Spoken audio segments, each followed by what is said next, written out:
One. Welcome to ADND. ADND. I am the wonderful, the gorgeous, the Dark 13. Now, I know you ladies out there, put your panties back on because she's already taken. This is Rose, Hello. the Morning Star, our local witch. Call me Rose.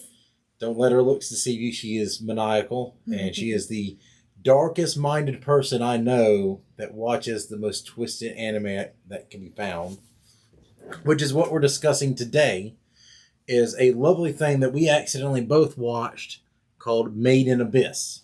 Made in Abyss. So if you're not familiar with it, Made in Abyss follows Riku and her robot boy that she finds, Rev, as they journey down into a seemingly bottomless pit that has, what's the best way to put it?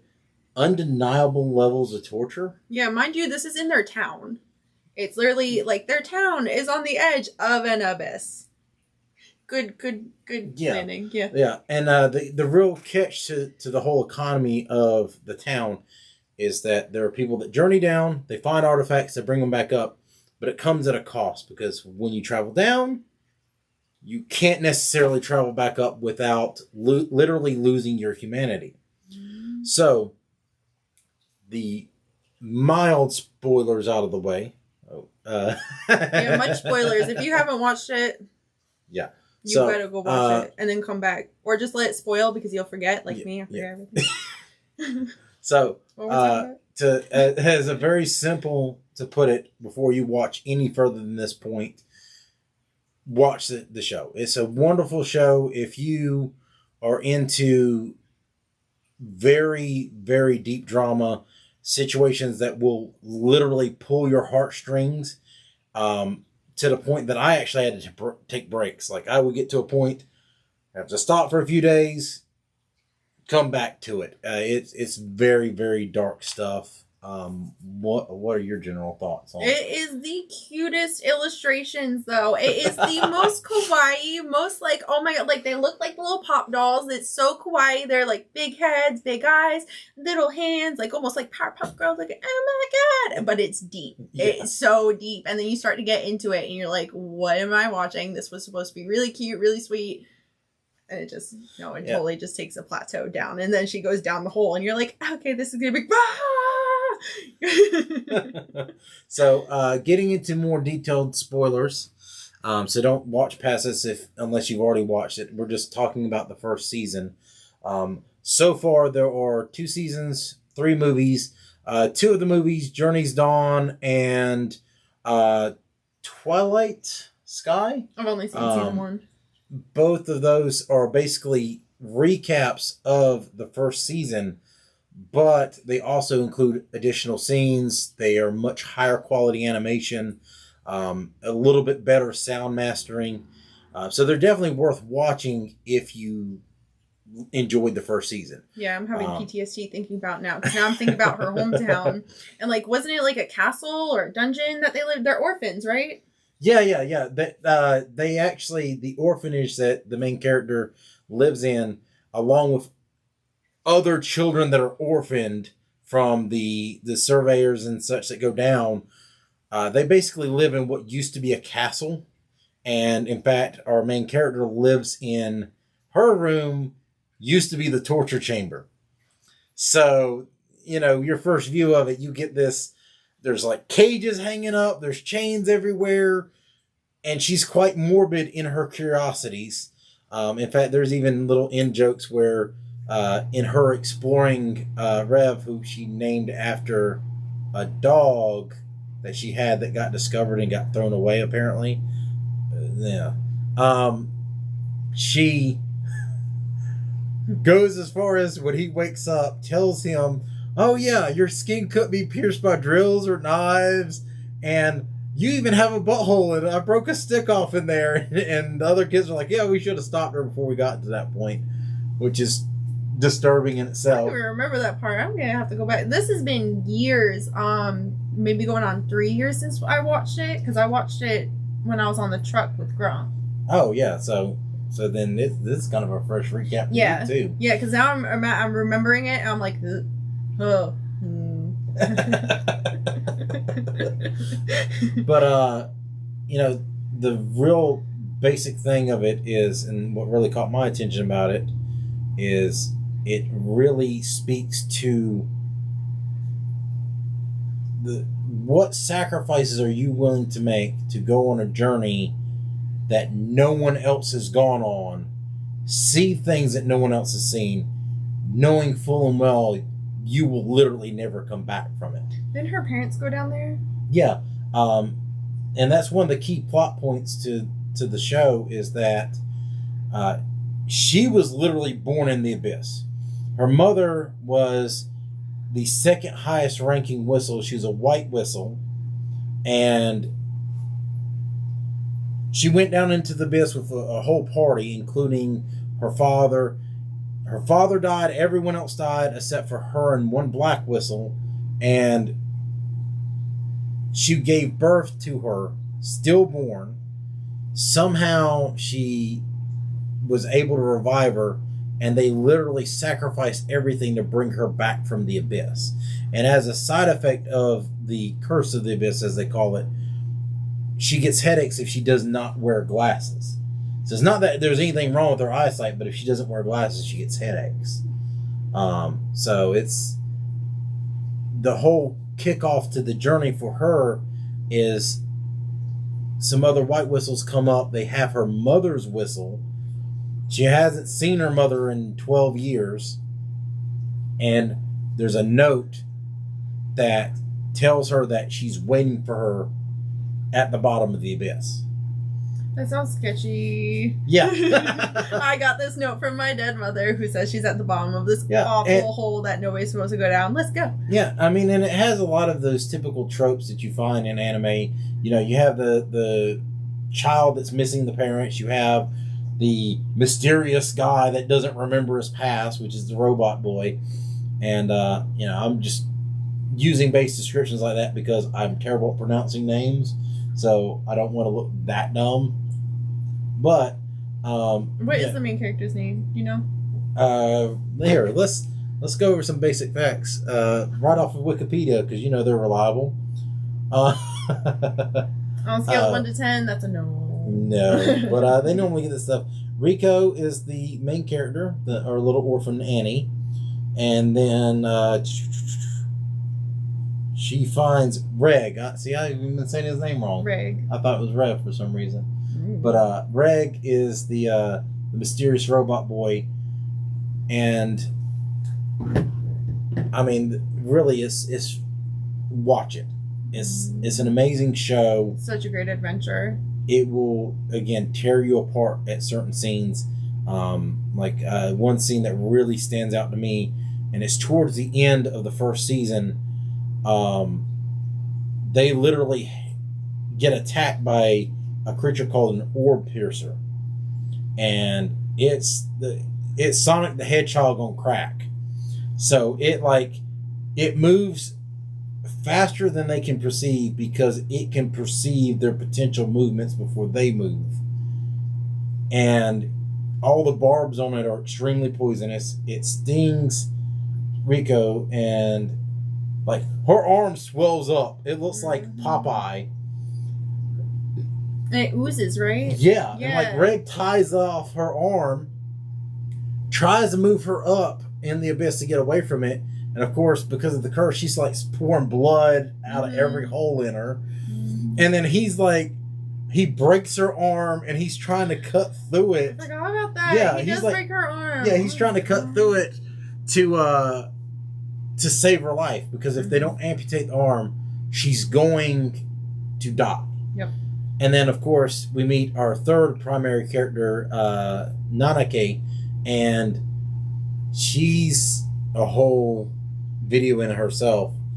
But she's also a bitch, because she's watching everything that happens, and she's like, yeah, I got tired of hearing you crying, so I decided to actually help and save your life. But are there any moments that really stand out in the show that you can recall? Yes, the one that was like ranting you about. So if you ever, I don't know if Crunchyroll is still doing their annual Crunchyroll awards. Yeah. When it came to best villain, My Hero Academia's anti-villain won. This show has the worst, sick, disturbing villain in anime that I've seen in a very long time. He is like obscenely messed up, and I just don't like that an anti-villain who isn't a hero but isn't a villain won best villain when this guy is literal evil. He's a literal villain. He is like the worst of characters. So that really upset me that he did not win. That was my biggest... I'm trying to find his, because I'm terrible with names, I'm trying to find his name, because he's actually the basically the key to the whole plot of the movie. Yes. Dawn of the New Soul. Yeah, I'll do my research when I get home and watch up the movie, so when we come back to chatting about it. So, but Bondrude. There we go. So, yeah, Bondrude is actually the whole reason for Nanaki's rabbit-like appearance that she has. Basically, he recruited a bunch of orphans because for some reason this... Nike's a bitch, right? Yeah, but okay. she's lovable in her own way. You get to like her. But he recruited a bunch of orphans to experiment on them with the abyss. And what he did is he would drop them down in part of the abyss and then draw them up quickly to see what would happen. See how they'd react. So, like, children would turn into glob monsters... that can't die. Yeah, like when you lose your humanity, you lose your ability to die. And Nanaki and her best friend that she found in this orphanage, they formed such a close bond.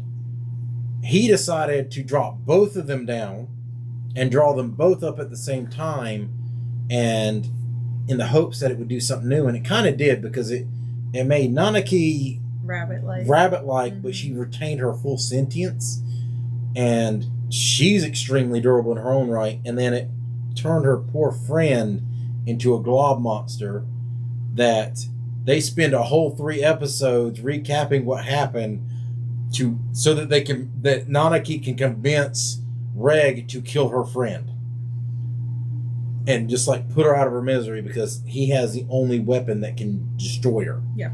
So yeah, he has a blast, like a beam blast, and we come down to it. She shows she's tried every way to literally kill her friend, but it just hurts him more and deteriorates him more, and he's more blab.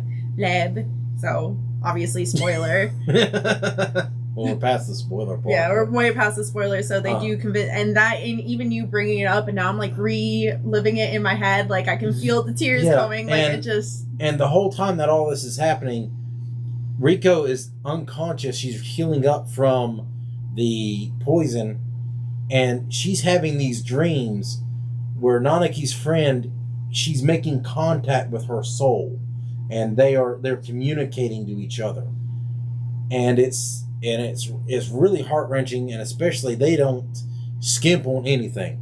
So like when they're working on her and they're fixing her arm and they're breaking bones and stuff, like she's screaming, crying, there's blood everywhere, she's pissing herself, and it's as graphic as you can get, but still make it look like a Miyazaki film. Mm-hmm. It's so cutesy. They're still so freaking cute. They're like, oh my god, you're adorable, but you're dying. So it is a classic.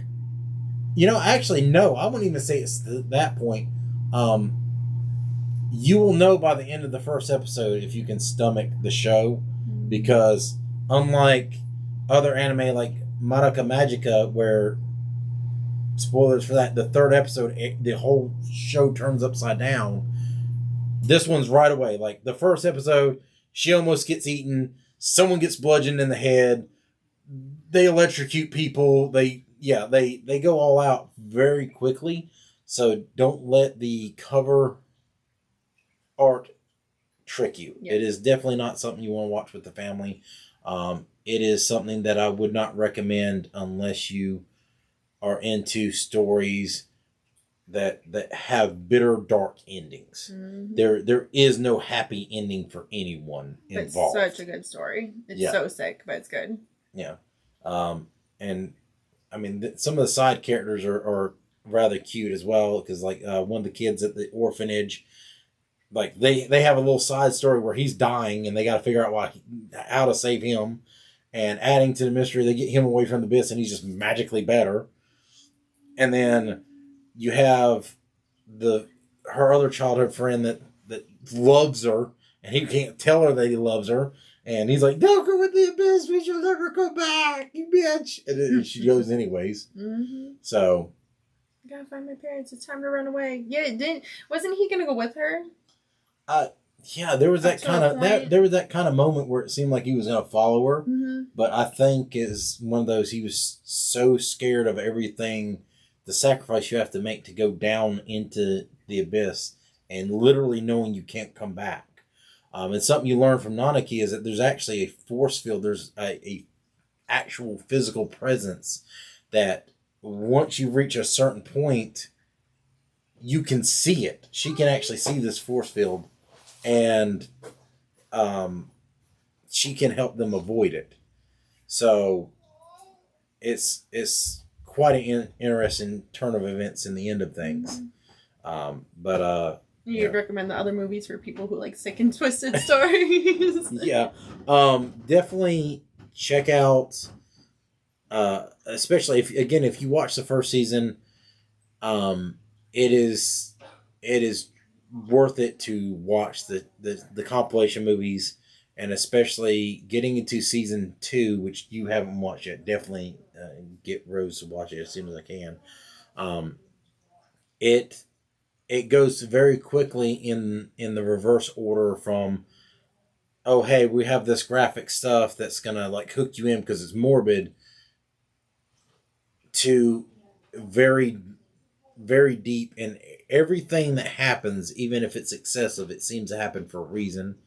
There's no wasted effort.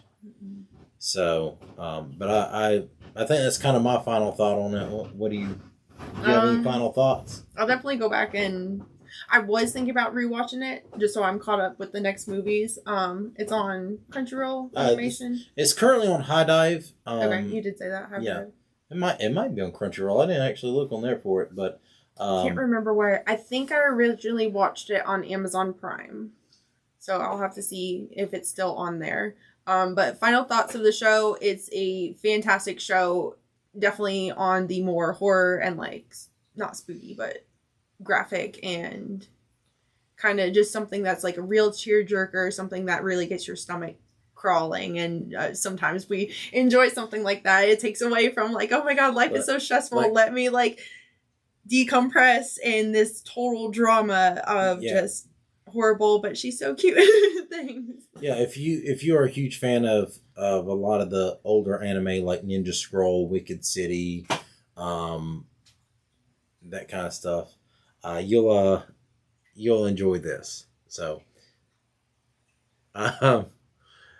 if you can, check it out.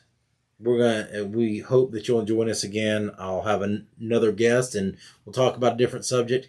And remember, we are attention deficit nerd disorder, and we are distracted by everything that's shiny and then some. And squirrels. ADND. Ah, squirrel!